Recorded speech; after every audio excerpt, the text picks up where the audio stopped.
नमस्कार, आप देख रहे हैं एक न्यूज 24 और मैं हूं स्वाति आपके साथ।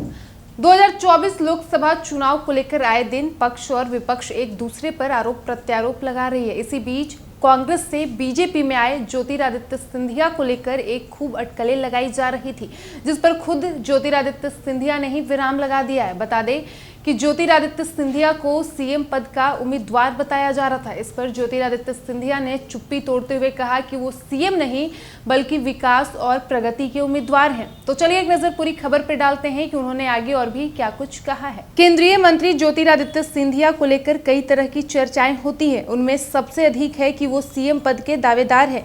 इस सवाल पर वो कई बार जवाब दे चुके हैं। वहीं भोपाल में आयोजित एक टीवी चैनल के कार्यक्रम में सीएम बनने को लेकर ज्योतिरादित्य सिंधिया से फिर सवाल किया गया है। उन्होंने बेबाकी से जवाब देते हुए कहा कि मैं सीएम नहीं बल्कि प्रगति और विकास का उम्मीदवार हूं।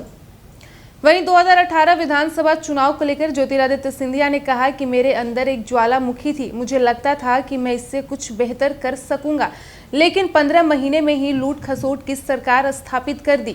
साथ ही मेरी आशा और अभिलाषा पर पानी फेर दिया। बार बार वादा खिलाफी हो रही थी। ज्योतिरादित्य सिंधिया ने कहा कि उस चुनाव में मेरा जो भी योगदान रहा, इसके बाद मुझे बुलाकर कहा गया कि फलाने व्यक्ति को मुख्यमंत्री बनाने का निर्णय लिया गया है। इसके बाद मैंने कहा कि ठीक है, आप बनाइए। मैंने कह दिया कि आज जाकर समर्थन करूंगा। मेरे परिवार के साथ क्या हुआ ये सभी लोग जानते हैं।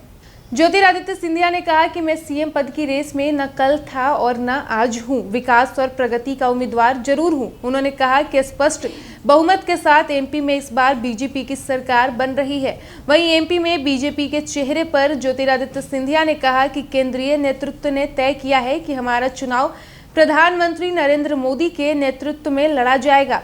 शिवराज सिंह चौहान हमारे मुख्यमंत्री हैं। 18 साल में उनके नेतृत्व में विकास हुआ है। हम लोग उनके ही सामूहिक नेतृत्व में चुनाव लड़ रहे हैं।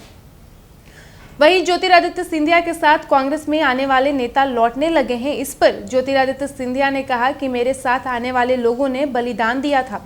आज के जमाने में सरपंच अपना सरपंची भी नहीं छोड़ता। मेरे साथ आए 6 लोग 15 साल बाद मंत्री बने थे। सभी लोग इतना बड़ा त्याग कर मेरे साथ आए थे। ऐसा तो था नहीं कि आज इस्तीफा दिया और कल शपथ ले लिए। वो चुनाव जीत कर वापस आए। उपचुनाव में 29 सीटों पर हुई थी। उनमें 28 कांग्रेस की झोली में थी। उसमें से 19 सीटें कांग्रेस हार गई। तो आप किस वजूद की बात कर रहे हैं।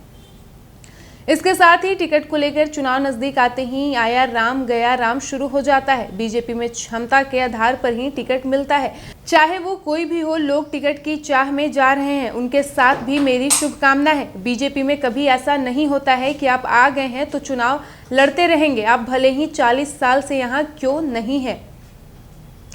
साथ ही उन्होंने कहा कि मैं विराट कोहली और वीरेंद्र सहवाग की तरह बैटिंग करता हूं, तभी 2020 की घटना भी हुई और मैं अतीत के बारे में नहीं सोचता हूं। तो आपने देखा कि कांग्रेस से बीजेपी में आए ज्योतिरादित्य सिंधिया को लेकर जो अटकलें लगाई जा रही थी, उस पर खुद ज्योतिरादित्य सिंधिया ने विराम लगाया। बता दें कि उनको लेकर ये कहा जा रहा था, ज्योतिरादित्य सिंधिया को सीएम पद का उम्मीदवार बताया जा रहा था।